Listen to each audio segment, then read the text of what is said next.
Welcome to the Slop Farm. Enjoy the video. You start by choosing which rows to remove, and you do that now. Click the row number at the left to select one row, drag down to grab a block. If you need non-contiguous rows, hold Control on Windows or CMD on Mac while clicking each row header. Once done, make sure the correct rows are highlighted.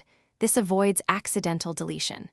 You're ready for the delete command in the next step, so keep the selection visible and confirm before moving on. Now perform the removal. Right-click any highlighted row number and pick Delete Rows to remove entire rows and shift subsequent rows up.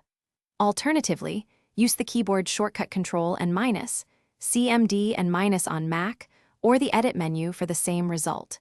If you only want to remove cell contents and shift the column up, choose Delete Cells and Shift Up instead. That preserves row structure but compacts data. Double-check formula. Finish by scanning nearby data and formulas to ensure everything still lines up. Deleted rows can break references. If you remove the wrong rows, press Undo immediately with Ctrl+Z or CMD+Z. Google Sheets supports multiple undo steps.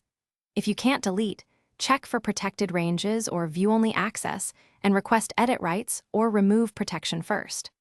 Once solved, rerun your checks and save a copy if the operation is risky. That gives you a rollback without relying solely on undo.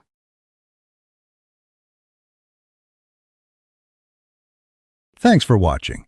Consider subscribing if we helped you today.